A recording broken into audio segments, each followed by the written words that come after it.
down by the river, I was drawn by your grace into chambers of oblivion, into the lover's place. I was stuck in a puddle full of tears and unwise, stuck doing snow, no, that we fade unlike, and you know, hey, when we walked on alone, I feel like we can throw away the forces of a past. Bonjour à toutes et à tous, très heureux de vous retrouver pour la dernière ligne droite de cette Coupe de France PMU 2017. Bienvenue dans le Nord, bienvenue au Grand Prix d'Isbergues. Oui, avant-dernière manche déjà de la Coupe de France PMU. Laurent Pichon, vous êtes toujours leader, mais attention, 56 points seulement vous séparent de Nasser Boigny. Il va falloir sprinter aujourd'hui, il ne va pas y avoir le choix. Ouais, c'est ça. J'espérais marquer des points autour du Doubs la semaine passée. Malheureusement, j'avais de très mauvaises sensations. Donc j'ai pas pu marquer de points. Donc ouais, maintenant, il n'y a plus le choix. Il va falloir aller disputer le sprint. J'ai une belle équipe justement de coureurs sprinters autour de moi, notamment Dan Maclay, Boris Vallée. Donc ils vont essayer de me mettre dans les meilleures conditions. Et aujourd'hui, la mission, ça va être de perdre le moins de points possible. Pourquoi pas essayer quelque chose dans le final, à la limite? Est-ce qu'on va vraiment attendre le sprint, se caler dans la route d'Anne Maclay, ou bien tenter quelque chose? Ah non, c'est sûr que ouais, nous, s'il peut y avoir des coureurs à l'avant qui prennent des points, c'est que bonus pour la Coupe de France. Donc forcément, on va aussi, je pense, mettre des coureurs à l'avant. Et puis je pense qu'il y a des équipes comme peut-être Direct Energy ou voire peut-être même la FDJ avec Thibaut Pinot qui est venu là. Je pense que c'est peut-être pour faire des efforts. Donc il y a des équipes qui vont vouloir aller de l'avant. Et c'est sûr que nous, s'il y a une échappée qui peut prendre le maximum de points, c'est pas pour nous déplaire. Merci beaucoup Laurent, on vous souhaite tout de bon pour cette avant-dernière manche de la Coupe de France PMU. On va aller voir les autres favoris. Principal adversaire de Laurent Pichon dans sa quête vers la victoire finale, Nasser Boigny à 56 points, donc entouré de Clément Venturini et de Kenneth Van Bilsen, il tentera de remporter le Grand Prix d'Isbergues pour la deuxième fois après 2015. C'était ma première participation en 2015 et je l'avais remportée. J'avais apprécié la course, le parcours, c'est une course assez difficile et j'espère qu'il y aura un sprint aujourd'hui en tout cas. La forme est bien revenue et j'espère faire une belle course aujourd'hui à Isbergues. J'étais sur le Danemark, j'étais un petit peu malade donc malheureusement j'ai dû abandonner et voilà, je recours ici. C'est sûr que si je l'emporte et que je reviens dans le classement, ça peut devenir un objectif. Il restera une manche sur le Tour de Vendée, donc ce sera la dernière manche qui sera décisive, mais je suis encore à 56 points il me semble sur ce classement. Donc aujourd'hui va être voilà, on en saura plus après la course aujourd'hui. La véritable attraction dans les rues d'Isbergues, c'est lui, Mark Cavendish, le sprinter de la Dimension Data, qui avait prévu cette course au programme. Absent des mondiaux, contraint de déclarer forfait, il est bien présent malgré tout dans le nord de la France. Cette course était à mon programme, parce que le profil d'Isbergues était parfait pour les championnats du monde. Les mondiaux étaient mon grand objectif. Cette course, une semaine avant, c'était une préparation parfaite. Nous voulions venir ici, évidemment. Je suis forfait pour les championnats du monde, mais j'avais dit que je viendrais, donc je tenais à prendre part à cette course. Je suis tombé sur le Tour de France après seulement 4 jours de course. J'ai donc peu couru en France. C'est toujours sympa de venir ici avec tout ce public et de courir sur le sol français. Du côté de la formation Vanti Groupe Gobert, on tentera de dynamiter la course avec Johan Ofredo ou encore Guillaume Martin, le dernier meilleur jeune français sur les routes du Tour de France. Et en cas d'arrivée au sprint, on comptera sur l'Italien Andrea Pasqualone. Au sein de l'équipe AG2R La Mondiale, on devrait s'organiser autour de Rudy Barbier, auteur de nombreuses places d'honneur cette saison et en quête d'une première victoire à ses côtés. On notera notamment les présences de Mika Cherel, de Quentin Jorgui, mais aussi de Julien Duval. Deuxième du Tour du Doubs récemment, Flavien Lassonville tentera de se montrer aujourd'hui. L'équipe HPBTP Aubert 93 est d'ailleurs toujours en lice pour remporter le classement par équipe. Romain Feillu, deuxième ici l'année dernière, devrait lui aussi être présent dans l'emballage final. Enfin, du côté de la FDJ, on notera la présence de Thibaut Pinot, toujours en phase de préparation pour le Tour de Lombardie. Dans la formation emmenée par Yvan Madiot, ce sera tout pour Marc Sarraud. Un petit mot avec un autre sprinter très attendu aujourd'hui, c'est Marc Sarraud. Marc, c'est tout pour vous du côté de la FDJ. On sait qu'il y a un garçon comme Thibaut Pinot qui va certainement tenter des choses. L'objectif c'est quoi? C'est de vous emmener au sprint dans les meilleures positions? Oui voilà, Thibaut est plutôt là quand même pour, on va dire pour l'entraînement et puis pour préparer sa fin de saison. Et voilà, moi mon but c'est de remporter la victoire aujourd'hui au sprint. On a une bonne équipe et j'espère que tout va bien se passer. Vous avez vu déjà très en forme face à des sprinters de World Tour. Là il y a encore des garçons comme Mark Cavendish ou d'autres comme Nasser Boigny. Non, ça fait quelques temps que la patte est bonne. Après un sprint, la course ici n'est pas très usante, il n'y a pas de vent, il fait beau, donc ce sera vraiment un sprint pur. Voilà, il y a des beaux noms, mais bon, ça me fait pas peur, ça va aller. Merci beaucoup Marc, bonne chance et bonne course à vous. Le Grand Prix d'Isbergues, avant-dernière manche de la Coupe de France PMU, c'est parti. C'est sous un grand soleil et 14 degrés au thermomètre que le départ est donné pour les 134 participants au programme 203 km 600. Après 3 passages sur la ligne, une boucle appelée la boucle Démon attend les coureurs. Au total, ce sont 7 ascensions répertoriées qu'il faudra escalader. Le peloton se présentera ensuite une nouvelle fois sur la ligne pour aborder un tour de 16 km et les derniers tours de petits circuits de 11 km 500. Sitôt le départ réel donné, au passage sur la ligne après un défilé dans les rues d'Isberg, un homme passe à l'offensive. C'est David Boucher, le vétéran de la course, à 37 ans, s'aligne pour la 8e fois au départ de l'épreuve. Derrière lui, 2 hommes tentent de prendre sa roue. Aritz Bagues, le coureur de la formation Euskadi Basque Country Murias. Mais ça réagit derrière, le peloton est vigilant. Après 10 km de course, c'est compliqué de sortir. 3 hommes vont finalement faire le trou. Benoît Cosnefroy, Alan Rioux et Nicolas Baldo, 3 coureurs qui prennent une vingtaine de secondes d'avance sur le peloton. Après 15 km, un coureur de l'équipe Fortunéo Oscaro, un de l'équipe AG2R La Mondiale et un de l'équipe HPBTP Aubert 93. C'est la première échappée de la journée avec 2 jeunes coureurs, Benoît Cosnefroy et Alan Rioux. Et puis ce garçon un petit peu plus expérimenté, Nicolas Baldo, l'ancien coureur du Team Roth, âgé de 33 ans et qui évolue donc sous les coureurs de l'équipe HPBTP Aubert 93. Nouveau passage sur la ligne, kilomètre 20 pour ces 3 hommes qui comptent 30 secondes d'avance sur le peloton et qui vont s'en aller désormais pour un grand tour de 98 km, la boucle Démon avec 7 ascensions au programme. Chacun passe ses relais, on coopère bien à l'avant de la course, le trou se fait, 45 secondes avec le peloton, mais un homme s'en rencontre.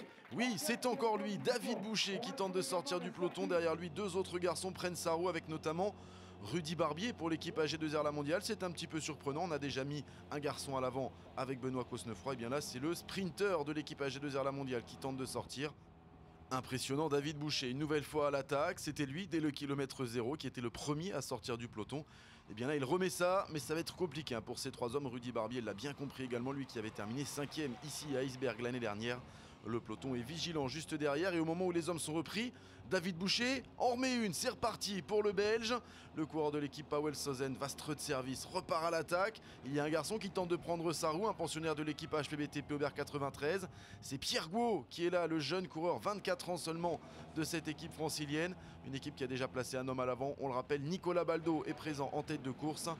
Après 25 km environ, David Boucher et Pierre Gouault sont pointés à 40 secondes de la tête alors que le peloton n'est pas très loin derrière, à un petit peu plus de 20 secondes. Il va falloir coopérer entre les 2 hommes si on veut rentrer. Et quand on sait le nombre d'équipes piégées et intéressées par l'échappée, ça s'annonce compliqué pour ces 2-là. Pierre Gouault, malgré la présence d'un équipier à l'avant, a besoin de se montrer. On rappelle qu'il n'a pas été retenu par l'équipe HPBTP Aubert 93 en vue de la saison prochaine. Nouveau passage sur la ligne, les 2 hommes se rapprochent. C'est un contre-la-montre que Pierre Gouault et David Boucher ont engagé. Chacun passe son relais. Le duo se rapproche gentiment du trio de tête. On pourrait rapidement retrouver 5 hommes à l'avant de la course.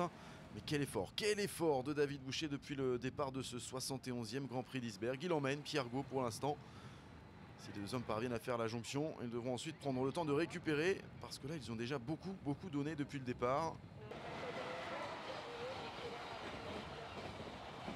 David Boucher qui, on rappelle, lui est déjà âgé de 37 ans, n'a plus grand chose à prouver, si ce n'est de montrer qu'il a toujours la motivation, l'envie et que les jambes sont toujours là. Le trio tête a quitté Iceberg et s'en va désormais pour une grande boucle de presque 100 km lors de laquelle ils rencontreront plusieurs difficultés, plusieurs monts.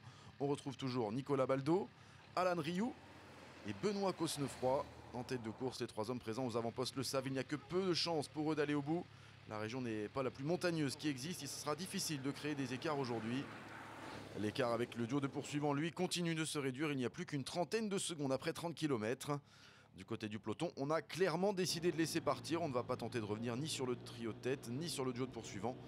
Nasser Boigny est présent aux avant-postes, Arnaud Gérard ou encore Johan Ofredo.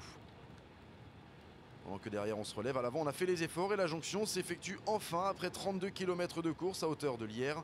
On a donc une échappée composée désormais de 5 coureurs. On va rappeler les identités. Alan Rioux en dernière position pour l'équipe Fortunéo Oscaro. On retrouve également pour l'équipe HPBTP Aubert 93 le jeune Pierre Gouault, David Boucher, le belge de l'équipe Powell Southern Vastreux de service, Nicolas Baldo qui termine son relais et s'écarte. Et enfin Benoît Cosnefroy, jeune et très prometteur de la formation AG2R La Mondiale, on le rappelle, médaillé d'argent sur le dernier championnat d'Europe Espoir sur route. Après 35 km de course, l'avance des 5 fuyards augmente très fortement et atteint la barre des 4 minutes. Le peloton a clairement décidé de laisser filer. On va se contenter de contrôler désormais. Après 45 km, l'écart est inchangé. Toujours près de 5 minutes et les équipes de sprinteurs vont se mettre en place gentiment. Première indication ici, c'est l'équipe Cofidis qui roule. On a également placé un coureur du côté de la formation FDJ. L'équipe Dimension Data, pour l'instant, elle, se montre discrète. Alors que devant, on se dispute les prix des monts et que Nicolas Baldo passe les 2 premiers en première position. Michael Chérel, au sein du peloton, est victime d'une chute. Soigné à la voiture médicale, il pourra regagner sa place au sein du peloton. Saison compliquée pour Michael Chérel, contraint de déclarer forfait pour le Tour de France suite à une blessure. Lui qui était censé épauler Romain Bardet comme il l'avait parfaitement fait en 2016. Après 50 km de course, écart inchangé, toujours entre 4 et 5 minutes de retard pour le peloton, au sein duquel on retrouve Guillaume Martin notamment. Il y a Fabien Lassonville, deuxième du Tour du Doubs une semaine plus tôt. On retrouve également le sprinter britannique Mark Cavendish, pas encore remis de sa blessure. C'était à Vittel, rappelez-vous, après un accrochage avec Peter Sagan. Une chute qui l'a contraint de déclarer forfait pour les championnats du monde sur route. En discussion avec Kevin Reza, ici on retrouve Nasser Boigny qui compte 7 victoires déjà cette saison malgré sa grave blessure au Tour du Yorkshire. La forme est là, il l'a montré notamment au Grand Prix de Fourmies. Autre sprinter français présent aujourd'hui, Lorenzo Manzin, même s'il devrait être au service de Marc Sarro aujourd'hui. On rappelle que Lorenzo Manzin vient de terminer le Tour d'Espagne en prenant notamment une très belle 2e place du côté de Madrid. À l'avant du peloton, c'est toujours l'équipe Cofidis qui emmène et régule l'écart avec le peloton. C'est Tanguy Turgis qui est à la planche. En 2e position, c'est Thibaut Pinot. Un petit peu plus loin, on retrouve l'équipe Fortunéo Oscaro. La formation Dimension Data est bien là, l'équipe Cofidis également. Et puis le leader de la Coupe de France PMU, Laurent Pichon, en discussion avec Benoît Vaugrenard. Oui, c'est lui le leader, Laurent Pichon, qui peut d'ailleurs remporter le classement général dès aujourd'hui à l'issue de cette manche de la Coupe de France PMU, puisque seuls 56 points le séparent de Nasser Boigny et que 50 points seront à prendre au Tour de Vendée. Kilomètre 55 pour les hommes de tête, Benoît Cosnefroy remporte le sprint intermédiaire à Herbeval. C'est le coureur de l'équipage de la mondiale qui fait les sprints intermédiaires, alors que Nicolas Baldo, lui, fait les monts.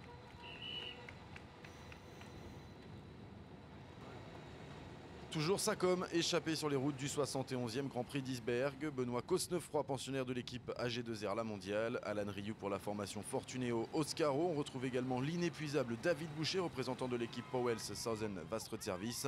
Pierre Gault est là pour l'équipe francilienne HPBTP Aubert 93. David Boucher, on en a parlé, donc le plus expérimenté à l'avant de la course. Et puis Nicolas Baldo, l'ancien coureur du Team Roth, âgé lui de 33 ans et qui se dispute tous les Grands Prix de la montagne. Nouvelle ascension, et c'est lui d'ailleurs, encore une fois, Nicolas Baldo, qui va passer en tête au sommet devant David Boucher et Alan Rioux. Le coureur de l'équipe HPBTP Aubert 93 terminera d'ailleurs meilleur grimpeur de l'épreuve aujourd'hui.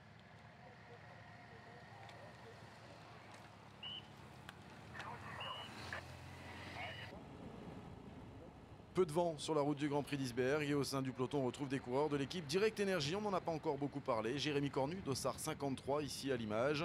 On aperçoit de dos également un pensionnaire de l'équipe Roubaix-Lille Métropole, c'est Jérémy Levaux qui est présent. Et en tête de ce même peloton, on retrouve toujours l'équipe Cofidis Solutions Crédit à la planche qui fait le boulot pour garder l'échappée à distance raisonnable. Les hommes d'Yvon Sanquer ne veulent pas laisser le quintet de tête prendre trop d'avance, ils prennent la chasse à leur compte et ce, depuis le départ. Retour à l'avant de la course, kilomètre 70 pour les 5 coureurs échappés dans une descente avec David Boucher qui ouvre la route et qui fait la descente en compagnie d'Alan Rioux. Pierre Gault, lui, se détend en prévision notamment des nouvelles difficultés parce que c'est lui qui va emmener encore une fois Nicolas Baldo. À Heurtebise, à Euchin et à Estrus, c'est le même scénario dans les bosses. C'est Nicolas Baldo qui devance à chaque fois David Boucher et Alan Rioux, le coureur de l'équipe Fortunéo Oscaro, stagiaire au sein de l'équipe d'Emmanuel Hubert.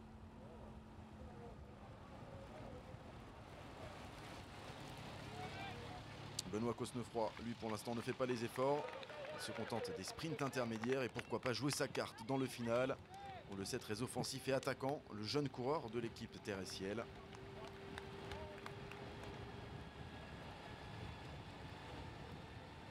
On va bientôt atteindre la mi-course pour les 5 coureurs échappés qui comptent toujours 4 minutes d'avance sur le peloton. Les choses vont devenir plus compliquées ensuite lors de l'entrée, notamment sur le circuit final.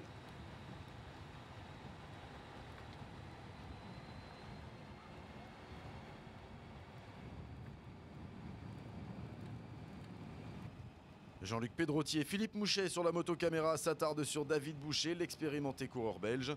Passé par la FDJ notamment, il a par le passé brillé sur les 3 jours de La Panne. Il a brillé également en 4 jours de Dunkerque ou encore sur Neckere Course. Échappé avec de jeunes coureurs comme Benoît Cosnefroy, Alan Rioux et Pierre Gault, il devrait apporter toute son expérience dans le final, d'autant que la tâche s'annonce compliquée. L'écart descend petit à petit, il est de 3 minutes 30 environ à 100 km de l'arrivée. Mais à l'avant, Alan Rioux, lui, préfère être confiant et continue d'y croire. Dans un coin de la tête, on y croit toujours un peu. Après, c'est sûr que sur le papier, c'est pas forcément, c'était pas forcément dit que ça allait aller au bout. Après, on est rentré sur le circuit, on voyait qu'on a toujours une bonne avance. On s'était dit qu'on allait mettre en route à 50-40 bornes de l'arrivée. On a fait ça, c'est tout de suite monté à 2,45. Et là, franchement, ouais, on commence à y croire parce que les jambes étaient encore assez bonnes et on voyait que l'écart, ça restait comme bien. On arrivait bien à stabiliser, donc sur la fin, on y croyait vraiment. Changement de physionomie au sein du peloton, ce n'est plus l'équipe Cofidis qui roule désormais, c'est l'équipe FDJ qui a pris les rênes du peloton, on le rappelle. C'est Marc Sarrault qui devrait disputer le sprint en cas d'arrivée, au sprint justement dans les rues d'Isberg.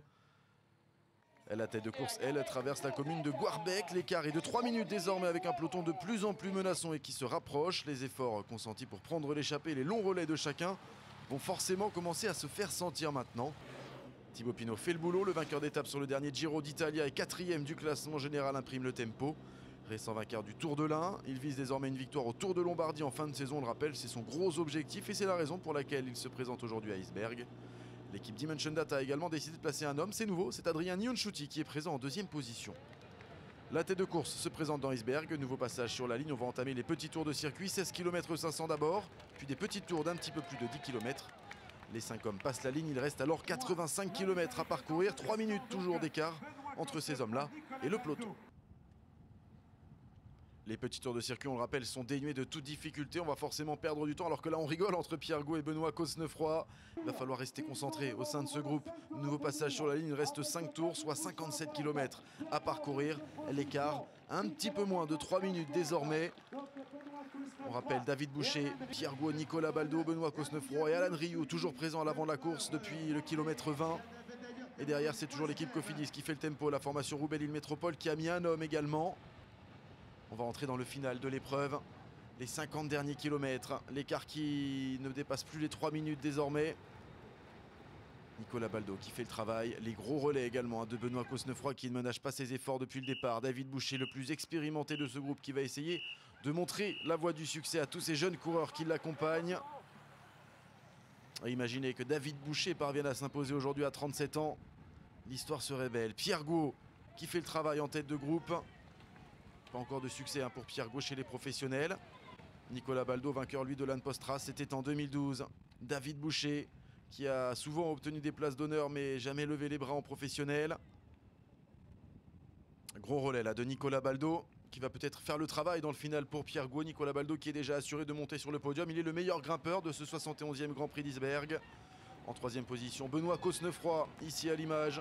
Vainqueur déjà d'une étape sur le Rhône-Alpes Isère Tour. C'était à Saint-Laurent-de-Mur cette saison. Ça bouge à l'avant du peloton avec 2 coureurs de l'équipe Wanty Groupe Gobert, 2 Français, Guillaume Martin et Johan Ofredo qui accélèrent. L'équipe Fortuné Oscaro derrière qui est là pour protéger Alan Rioux et Laurent Pichon. L'équipe Cofidis qui continue de rouler. L'équipe AG2R, la mondiale, est présente. L'équipe Dimension Data également. Ouais, c'est en train de s'étirer, ça casse derrière. Certains sont en train de craquer. Toujours nos 5 hommes de tête, 2 minutes d'écart désormais avec le peloton. Et la situation qui va rester inchangée pendant 20 km. Entre 1 minute 30 et 2 minutes d'écart entre ces 5 hommes-là et le peloton. Et s'ils venaient à aller au bout, ce serait un véritable exploit. On rappelle les noms des précédents vainqueurs, Alvorsen, Boigny, Demar par 2 fois et Degenkolb. La dernière fois qu'un homme s'est imposé en solitaire, c'était en 2011. Jorgensen avait devancé Stuart O'Grady. 1 minute désormais, plus qu'1 minute, un petit peu plus de 2 tours de l'arrivée. Alan Rioux qui prend son relais maintenant, va se présenter une dernière fois sur la ligne. Il restera alors 11 km 500 à parcourir. Les voici les 5 hommes au passage sur la ligne. 1 minute d'écart avec le peloton, 11 km. Est-ce que ça va le faire? Il va falloir s'attaquer. Forcément, ça va bouger également au sein du groupe de tête. Qui va lancer la première offensive? C'est parti avec Benoît Cosnefroy qui passe à l'attaque. Pierre Gou dans sa roue. Ils se connaissent par cœur. Ils sont beaux-frères les deux. Ils se connaissent très bien. Ils roulent ensemble. Benoît Cosnefroy et Pierre Gou qui passent à l'attaque. Le premier à 24 ans. Benoît Cosnefroy est tout jeune, 21 ans seulement. Oh, c'est en train de craquer derrière pour David Boucher, pour Nicolas Baldo et pour Alan Rioux. Est-ce que ça va suffire pour ces 2 hommes-là? Un petit peu plus de 20 secondes d'avance sur les 3 autres hommes. La flamme rouge, le dernier kilomètre, la gagne va se jouer entre ces 2-là. On ne reviendra pas derrière. Qui va lancer en premier? Pierre Gou qui se retourne, on l'a compris, ça ne rentrera pas. Benoît Cosnefroy ou Pierre Gou pour la victoire aujourd'hui à Isberg. Pierre Gou qui lance le sprint, Benoît Cosnefroy qui réagit. C'est parti entre les 2 hommes et c'est le coureur de l'équipe AG2R la mondiale qui prend l'ascendant. Benoît Cosnefroy peut-être pour une première victoire chez les professionnels. Oui, c'est fait pour Benoît Cosnefroy. Il a signé professionnel le 1er août dernier. 1 mois et 17 jours plus tard, il remporte son premier succès. C'est un véritable numéro qu'ont réalisé aujourd'hui Benoît Cosnefroy et Pierre Gou qui crée la surprise et qui devance tous les sprinteurs, Marc Cavendish, Nasser Boigny ou encore Marc Sarrault. Nasser Boigny qui termine 6e, Laurent Pichon 7e. C'est l'autre info de cette journée. Laurent Pichon remporte la Coupe de France PMU 2017. On y reviendra tout à l'heure. Avant cela, on écoute le vainqueur du jour, Benoît Cosnefroy. Je pensais pas du tout ce matin et là au final j'arrive à l'emporter. Je sais que les coéquipiers derrière ont fait un très très gros travail tout au long de la journée et je les en remercie parce que chaque seconde qu'on gagnait devant, il y avait une grande partie du travail des copains derrière. Donc voilà, je tiens à remercier tous mes coéquipiers parce qu'on arrive avec une poignée de secondes et sans eux, je pense qu'on ne va pas au bout. Donc voilà, c'est à G2R, voilà, il y a un gros collectif et c'est vrai que depuis mes débuts chez les pros, on a quand même eu de belles victoires. Donc voilà, c'est quand même plaisant de gagner en classe 1 chez les professionnels au bout d'un mois. Je suis très très heureux de ça. Benoît Cosnefroy, 21 ans, Pierre Gou, 24 et Alan Rioux, 20. C'est le jeune podium plein d'espoir pour l'avenir du 71e Grand Prix d'Isberg. La réaction de Pierre Gou, beau-frère du vainqueur du jour, est plutôt positive après l'arrivée. À la base, on n'était pas super confiants, mais bon, on a su bien gérer la course et à la fin, il nous restait des forces pour aller au bout et ça l'a fait. Donc c'est vraiment appréciable, quoi. Enfin, surtout qu'on arrive à 2 avec mon beau-frère, donc bon, il me bat, c'est comme ça, mais bon, j'aurais ma revanche un jour. Je suis souvent à l'attaque, après c'est pas souvent récompensé, donc là qu'on aille au bout aujourd'hui, ça fait vraiment plaisir. Après elle a gagné pas au bout, mais bon, on va persévérer et puis pourquoi pas un autre jour. Au classement, Rudy Barbier termine 5e et remporte le sprint du peloton devant Marc Cavendish et Nasser Boigny. Grâce à sa 7e place, Laurent Pichon remporte officiellement la Coupe de France PMU 2017. Par récompensé de ses efforts, lui, David Boucher, de son côté, termine 19e. Grand artisan de cette échappée victorieuse, le coureur de l'équipe Powell Sazen Vastre de Service a été le premier attaquant de la journée. Il est malgré tout récompensé par le prix de la combativité. Je ne sais pas si j'ai retrouvé ma jeunesse, mais dès que j'ai intégré l'échappée, ce que j'ai dit aux autres, je regardais les gars, je disais bon, je prends un coup de jeune ou j'ai pris un coup de vieux d'un seul coup, je ne savais trop rien. Et puis bon, après, les jeunes se sont un peu reposés sur moi pour la gestion de l'échappée. Et malgré tout, ça s'est bien passé pour eux. Donc ils garderont un bon souvenir de David Boucher parce qu'il y en a au moins 2 qui finissent devant. Et puis le reste, bon, je suis une petite déception parce que je me fais reprendre à 20 mètres de la ligne, mais c'est la 3e fois que ça m'arrive ici. Et malgré tout, je montre que les années passent et je reste toujours compétitif et motivé. Donc j'ai rien à me reprocher, tout s'est bien passé. Récompensé par le prix du fair play, Marc Cavendish est lui aussi appelé sur le podium afin d'être salué par le public. L'ancien champion du monde retrouve de bonnes sensations, en témoigne sa 6e place aujourd'hui. Au classement général, c'est donc officiel, 54 points séparent désormais Laurent Pichon de Nasser Boigny. Le coureur de l'équipe Fortunéo Oscaro ne pourra plus être revu, il remporte officiellement le classement général de cette Coupe de France PMU 2017 et succède à Nasser Boigny. Au classement par équipe, l'équipe Fortunéo Oscaro est toujours en tête, mais tout se jouera lors du Tour de Vendée le 1er octobre prochain entre Fortunéo Oscaro et équipe HPVT Paubert 93. Cette fois c'est fait, c'est officiel, Laurent Pichon remporte la Coupe de France PMU 2017 et succède à Samuel Dumoulin. Laurent, ça y est, c'est fait, bravo. On réalise pas encore peut-être? Non, pas encore, j'ai pas eu le temps de voir mon portable avec tous les messages, mais non, je suis vraiment content. J'étais un peu stressé cette semaine quand j'ai su que Nasser venait disputer Isberg, mais bon c'est le sport, hein, c'est normal, faut rien lâcher. Et voilà, il était plus favori que moi sur Isberg et sur Vendée, mais j'ai rien lâché dans le sprint.